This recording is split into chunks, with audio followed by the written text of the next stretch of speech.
ये कहानी है शायरा की, जिसे अगर मैं शापित शायरा कहूँ तो कुछ भी गलत नहीं होगा, क्योंकि उसे एक ऐसा श्राप मिला था जिसके बोझ तले जीने से अच्छा उसने चुना मौत को। अब हर दिन एक नए मर्द से संभोग की पीड़ा कोई कैसे झेल सकता है। मैं पिछले 10 साल से भूत पिशाच और काली शक्तियों पर रिसर्च कर रहा हूँ, पर जो हाल मैंने शायरा का देखा उसके बाद मैं यही कहूंगा कि ऐसा किसी और के साथ ना हो। बात तब की है जब शायरा अपने कॉलेज के पहले साल में थी। रंग सांवला और चेहरे पर चेचक के निशान, जिसे देखकर कोई भी अपनी नजरें फेर ले। कॉलेज में स्टूडेंट से लेकर लगभग हर प्रोफेसर तक शायरा को इग्नोर करते थे, जिस वजह से वो भीड़ में भी खुद को काफी अकेला महसूस करती थी। पर उसके शरीर की बनावट ऐसी थी जिसे देख हर मर्द का जी मचल जाए, पर उसका चेहरा देख कोई मर्द उसे अपने करीब नहीं आने देता। बस यही कहता, क्या फायदा इतने आकर्षक शरीर का जब शक्ल ही भूतों वाली है। शायरा अब खरी खोटी सुनने की आदी हो गई थी। वो किसी की बातों का कुछ जवाब नहीं देती थी, बस क्लास के कोने में बैठकर अपने प्यार रोनी को छुप छुप कर देखती। पर दाग से भरे चेहरे के कारण उसे अपनी दिल की बात कहने में डर लगता था। फिर एक दिन पता नहीं कैसे, पर क्लास के बाकी लड़कियों को भी पता चल गया कि शायरा रोनी को पसंद करती है, जिसके बाद उन्होंने शायरा को घेर लिया और उसको बुली करने लगे।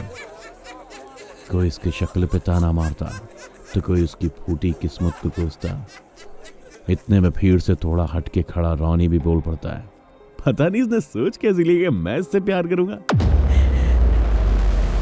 अपने प्यार से ये बात सुन शायरा का दिल टूट गया। उसका प्यार आंसू बन के उसकी आंखों से बहने लगा था। जब शायरा से बर्दाश्त नहीं हुआ तो सबसे बचती हुई सीधे लाइब्रेरी की तरफ वो भाग गई और एक कोने में बैठकर सिसक कर रोने लगी। उस वक्त मैं लाइब्रेरी से अपने लिए कुछ बुक्स लेकर निकल रहा था। कितने में मुझे किसी के सिसकने की आवाज आई। जब मैं उसके पास पहुंचा तो देखा शायरा अपने आंसुओं में सराबोर हो रखी है। उस वक्त लाइब्रेरी में कोई नहीं था, इसलिए मैंने पहले उसे शांत कराया, जिसके बाद उससे रोने की वजह पूछी। मेरे इस सवाल पर शायरा ने अपना सारा दुख मेरे सामने रखते हुए कहा, आखिर मेरे साथ ही ऐसा क्यों होता है और मेरे चेहरे पर ही ऐसे दाग क्यों हैं? क्यों ऊपर वाले ने मुझे इतना बदसूरत बनाया है? क्यों? काश मैं ये सब कुछ बदल पाती तो सब मुझसे भी प्यार करते। शायरा की बात सुन मैंने उसे संभालते हुए कहा, अब इस बात का जवाब तो तुम्हें कर्ण पिशाचिनी दे सकती है। बाकी तुम्हें इन बातों का ध्यान नहीं देना चाहिए, क्योंकि लोग दिल से सुंदर होने चाहिए, चेहरे से नहीं। मैंने उसे इतना कुछ कह दिया, पर शायरा का सारा ध्यान बस उस कर्ण पिशाचिनी पर ही था, जिसे सुन उसने मुझसे दोबारा पूछा, क्या सच में कर्ण पिशाचिनी मेरे सभी सवालों का जवाब दे सकती है? हाँ, कर्ण पिशाचिनी भूतकाल से वर्तमान तक के सभी सवालों का जवाब दे सकती है, पर उसकी सिद्धि बहुत ही कठिन है, जो तुम जैसे बच्चों के बस की बात नहीं है। इतना कहकर मैं वहां से निकल गया। जाते जाते मैंने बस इतना देखा कि वो बुक शेल्फ में कुछ ढूंढ रही थी। मैं उससे पूछने ही वाला था कि वो क्या ढूंढ रही है, पर इतने में वो और अंदर चली गई और मैं भी इस बात को महज एक इत्तेफाक समझ अपने काम में लग गया। फिर जैसे ही शायरा की तरफ मुड़ा तो वो वहाँ थी नहीं। अगली सुबह जब मैं क्लास लेने के लिए पहुंचा तो मैंने देखा कि शायरा एब्सेंट है। मुझे लगा कि कल की बात को लेकर कॉलेज नहीं आई, लेकिन अगले कई दिनों तक क्लास की उसकी वो सीट खाली ही रही। मुझे उसकी चिंता होने लगी, इसीलिए मैंने ऑफिस से उसके लैंडलॉर्ड को कॉल किया। पता चला कि शायरा कई दिनों से अपने रूम से बाहर नहीं निकली और उसके रूम से कुछ अजीब अजीब सी आवाजें भी सुनाई देती हैं। ये सब सुनने के बाद मैं सीधे लाइब्रेरी पहुंचा और मैंने जो देखा उसे देख मेरे पैरों तले जमीन खिसक गई। कर्ण पिशाचिनी की सिद्धि वाली किताब गायब थी और उस दिन मेरे जाने के बाद शायरा भी तो यही कुछ ढूंढ रही थी। अब धीरे धीरे मुझे किसी अनहोनी का एहसास होने लगा था। मैं समझ चुका था कि कर्ण पिशाचिनी की सिद्धि वाली किताब शायरा अपने साथ ले गई है। उसने पूरे 21 दिन की कड़ी साधना के बाद आखिरकार कर्ण पिशाचिनी की सिद्धि हासिल कर ली। कर्ण पिशाचिनी अपने भयानक हंसी के साथ उसके सामने प्रकट हो गई। उसे देख शायरा ने अपने दोनों हाथ जोड़ लिए। वो खुश भी थी कि उसने आखिरकार ये सिद्धि पूरी कर ली। साथ ही उसके मन में डर भी था कि कहीं उसकी किसी चूक से कर्ण पिशाचिनी क्रोधित ना हो जाए। कि तभी कर्ण पिशाचिनी ने शायरा की तरफ देखते हुए कहा, बोल, क्या जानना है तुझे? मैं सब बताऊंगी, तेरी हर ख्वाहिश पूरी कर दूंगी, पर क्या तू बदले में मेरी एक शर्त पूरी कर पाएगी? शायरा ने बिना शर्त सुने हाँ कह दिया। उसके बाद उसने अपने सारे सवाल उससे पूछ लिए, जिसका जवाब उसने शायरा को दे दिया और फिर जाते जाते कहा, सदियों बाद कोई मुझे साधने में सफल हुआ है। जा, अब मेरी शक्तियां तुझ में हैं। चुपचाप अभी सो जा, सुबह उठते ही तेरी तकदीर बदल जाएगी। लेकिन इस शर्त को हमेशा याद रखना, नहीं तो सब खत्म हो जाएगा, सब खत्म। इतना कहते ही कर्ण पिशाचिनी हवा में विलुप्त हो गई। अगली सुबह जब शायरा पूरे 21 दिन बाद कॉलेज आई तो उसे देख सबके होश उड़े के उड़े रह गए, क्योंकि जिस सांवला रंग और चेहरे पर दाग की वजह से सभी लोग उसका मजाक उड़ाया करते थे, अब उसका कहीं नामो निशान नहीं था। वो सिर से लेकर पांव तक अजंता की मूर्त लग रही थी, जिसकी खूबसूरती पर कोई भी मोह जाए। अब तक जो उससे नजरें फेरते रहते थे वो अब शायरा की एक झलक पाने को बेताब रहने लगे। लेकिन शायरा अभी भी सिर्फ रोनी को चाहती है और उसने अपने दिल की बात रोनी को भी बता दी। रोनी भी अब उसकी खूबसूरती को मना नहीं कर पाया और दोनों साथ साथ एक कपल की तरह रहने लगे। कई महीने बीत गए और अब वो दोनों एक दूसरे के काफी करीब आ चुके थे। लेकिन बीते कुछ महीनों में रोनी ने नोटिस किया कि शायरा कभी उसके साथ रात के समय टाइम स्पेंड नहीं करती थी। ना तो वो नाइट पार्टी में आती और ना ही रात को कहीं उसके साथ बाहर जाती। शायरा उसके साथ सब कुछ करती है, पर सिर्फ दिन में, और रात के 10 बजे के बाद तो उसने कभी शायरा को देखा ही नहीं। इसलिए एक दिन रोनी जानबूझकर शायरा के साथ रात में मूवी देखने का प्लान करता है और शायरा इस बार भी मना कर देती है। इस पर रोनी शायरा से पूछता है, आखिर तुम रात में मेरे साथ क्यों नहीं रहना चाहती? शायरा गुस्से में लाल होकर कहती है, मैंने तुम्हें कितनी बार बताया है कि ये रात में मिलने मिलाने की सारी बातें कॉलेज खत्म होने के बाद होंगी, फिर भी तुम।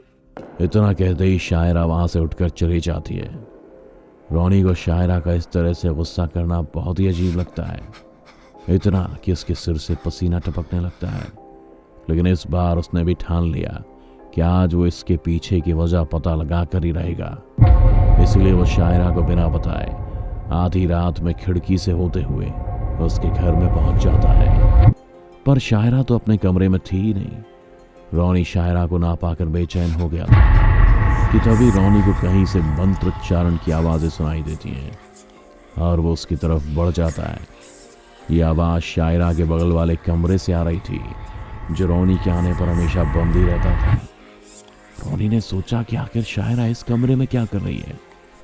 जानने के लिए उसने जैसे ही खिड़की की दरार के बीच से अंदर देखा तो उसकी आंखें फटी की फटी रह गईं और डर के मारे उसके पसीने छूटने लगे, क्योंकि अंदर शायरा विभत्स रूप बनाए किसी तंत्र विद्या में व्यस्त थी।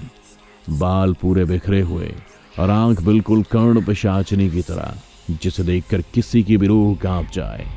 और कमरे में एक अजीब सी रोशनी फैली हुई थी, जिससे वहां मौजूद सब कुछ जमीन से ऊपर हवा में तैरने लगा। सिर्फ सामान्य नहीं, बल्कि खुद शायरा भी। ये सब कुछ रोनी की समझ से परे था, इसलिए वो वहां से उल्टे पांव भाग गया और जाते जाते हड़बड़ी में एक फूल का गमला भी गिरा गया। रोनी तो भाग निकला था, पर गमले टूटने की वजह से शायरा की साधना टूट जाती है, जिससे उसके शरीर के अंदर से कर्ण पिशाचिनी चीखते हुए बाहर निकल गई। मेरी महीनों की तपस्या को भंग कर दिया इस रोनी ने। मैं उसे जिंदा नहीं छोड़ूंगी।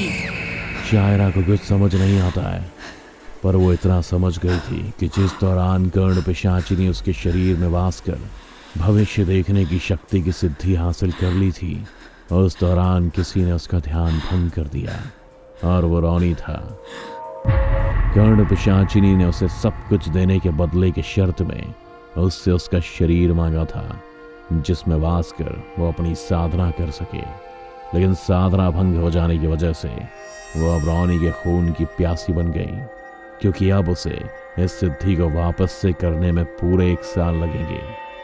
शायरा कर्ण पिशाचिनी के क्रोध को देख गिड़गिड़ाते हुए बोली, रोनी मेरा प्यार है, मैं तुम्हारे आगे हाथ जोड़ती हूँ, उसे छोड़ दे, बदले में मैं कुछ भी करने को तैयार हूँ। उसकी बात सुनकर कर्ण पिशाचिनी ने कहा, ठीक है, अगर तुझे बलिदान देने का इतना ही शौक है तो जा, मैं तुझे श्राप देती हूँ। अगले 11 महीने तक हर रात तुझे एक नए मर्द के साथ संभोग करना होगा, नहीं तो तेरे प्यार की अर्थी उठ जाएगी। ये कहते ही कर्ण पिशाचिनी वहां से चली गई। ये सुन शायरा भी फूट फूट कर रोने लगी। अब हर शाम वो ना चाहते हुए भी बाहर जाती और एक नए मर्द के साथ वापस आती। ये सिलसिला रोज चलने लगा। शायरा के कॉलेज में ऐसा कोई लड़का नहीं बचा था जिसे शायरा के घर का पता ना मालूम हो। एक शाम मुझे भी शायरा का कॉल आया और उसने मुझे डिनर पर अपने घर बुलाया। डिनर के बाद उसने शर्म भरी नजर से मुझसे संभोग करने की बात कही। मेरा तो दिमाग घूम गया। पहले तो मैं गुस्सा हो गया और उसे फूट फूट कर रोता देख मेरा दिल पिघलने लगा। इसलिए मैंने उसे संभाला और उससे बात की। फिर उसने मुझे वो सब बताया जो उसके साथ घट रहा था। उसने ये भी बताया कि रोनी उससे ब्रेकअप कर चुका है क्योंकि शायरा उसे कोई काला जादू करने वाली लगती है। पर आज भी शायरा सिर्फ उसकी जान की सलामती के लिए हर रात खुद को नीलाम करती है। और आज मेरी बारी है। जैसे जैसे बात भूत पिशाच की होने लगी तो मैं उसकी सारी बातें रिकॉर्ड करने लगा। वैसे तो मैं शायरा की सारी बातें रिसर्च के लिए रिकॉर्ड कर रहा था, पर मुझे लगा कि रोनी को भी पता होना चाहिए कि कोई इससे कितना प्यार करता है। इसीलिए मैंने उसे रिकॉर्डिंग भेज दी और बिना उसके साथ कुछ किए वहां से निकलने लगा। जाते जाते मैंने शायरा से कहा, घबराओ मत, हिम्मत रखो। तुम जितना डरोगी वो तुम्हें उतना ही डराएगी। तुमने जहां से ये सब शुरू किया उसे एक बार फिर से खंगालो, कुछ ना कुछ जरूर मिलेगा। मैं उसकी कोई मदद नहीं कर सकता था और ना ही मैं उसकी मजबूरी का फायदा उठाना चाह रहा था, इसलिए मुझे वहां से निकल जाना ही ठीक लगा। मेरे जाने के बाद शायरा ने कर्ण पिशाचिनी की सिद्धि वाली किताब निकाली और उसे पढ़ने लगी। उसने किताब के पन्ने पलटे ही थे कि तभी बाहर तेज हवाओं के साथ बिजली गिरी। शायरा तेजी से पन्ने पलटती जा रही थी। अचानक वो रुकी और एक पन्ना पीछे पलटा जिस पर लिखा था कर्ण पिशाचिनी का श्राप। उस पूरे पन्ने को पढ़ने के बाद शायरा को समझ आ गया कि उसे क्या करना है। उसके पास 2 रास्ते थे। पहला संभोग करना छोड़ दे लेकिन रोनी की जान चली जाएगी। दूसरा, अगर वो रोनी की जान बचाना चाहती है तो उसे खुद की जान देनी पड़ेगी। शायरा रोज रोज के संभोग की पीड़ा से बचना तो चाहती थी और उसके लिए वो रोनी को मरने नहीं दे सकती थी। इसलिए उसने अपने प्यार को बचाने के लिए खुद को खत्म करने का फैसला किया। घड़ी में 12 बजने ही वाले थे और उससे पहले शायरा को कर्ण पिशाचिनी को अपनी बलि देनी थी ताकि इन सभी चीज़ों से उसे मुक्ति मिले। इसीलिए शायरा चाकू से अपनी नस काट ही रही थी। इतने में वहाँ कर्ण पिशाचिनी आ गई और दूसरी तरफ दरवाजे पर रोनी खड़ा था। कर्ण पिशाचिनी बोली, ये गलती मत कर, तुझे जिंदा रहना होगा, तो इस तरह अपनी जान नहीं दे सकती। उधर रोनी बार बार डोरबेल बजा रहा था। शायरा समझ चुकी थी कि कर्ण पिशाचिनी उसे बातों में इसलिए उलझा रही थी ताकि 12 बजे के बाद वो रोनी को मार सके और उसे इसलिए जिंदा रखना चाहती थी ताकि आने वाले चंद्र ग्रहण पर वो फिर से शायरा के शरीर को अपनाकर अपनी सिद्धि प्राप्त कर सके। और अगर उससे पहले शायरा की मौत हुई तो उसे फिर से अपनी किताबों की दुनिया में वापस जाना होगा, जब तक कोई उसे दोबारा सिद्धि करके ना बुलाए। इसलिए शायरा ने खुद को ख़त्म करना ही ठीक समझा। बाहर रोनी दरवाजे पर धक्के दे रहा था ताकि किसी भी तरह वो दरवाज़ा तोड़ अंदर आ सके। इधर कर्ण पिशाचिनी जोर जोर से चीखे जा रही थी। इतने में शायरा की नज़र घड़ी पर गई जिसमें 12 बजने में सिर्फ 1 मिनट बचे थे। रोनी किसी भी तरह दरवाज़ा तोड़ने में कामयाब हो गया और अंदर आ गया। उसके अंदर आते ही कर्ण पिशाचिनी उसकी तरफ बढ़ी और अपने हाथ से उसके गले को पकड़ लिया। पर इससे पहले कि वो रोनी को कोई नुकसान पहुंचा पाती, शायरा ने खुद की नस काट ली। शायरा की नस काटते ही कर्ण पिशाचिनी ऐसे चिल्लाने लगी जैसे कोई उसे जिंदा जला रहा हो, और उसका पूरा शरीर काले धुएं में बदल गया और वो वापस उसी किताब में समा गया। रोनी भी उसके चंगुल से छूट गया और सीधे भागते हुए शायरा के पास पहुंचा। शायरा को खून में लथपथ देख रोनी फूट फूट कर रोने लगा। शायरा इस दुनिया से जा चुकी थी। रोनी ने शायरा को बाहों में भरकर बस इतना कहा, शायरा, तुमने मेरे लिए अपनी जान दे दी और मैं तुम्हें गलत ही समझता रहा था। हो सके तो मुझे माफ कर देना। मैंने तुमसे ही प्यार किया है और मैं तुमसे ही प्यार करता रहूंगा। रोनी ने शायरा के प्यार को समझने में कुछ ज्यादा ही देर कर दी। कहते हैं शायरा की आत्मा आज भी मुक्त नहीं हुई और वह आज भी उस किताब की निगरानी करती है ताकि कल को कोई और कर्ण पिशाचिनी के श्राप को ना भोगे।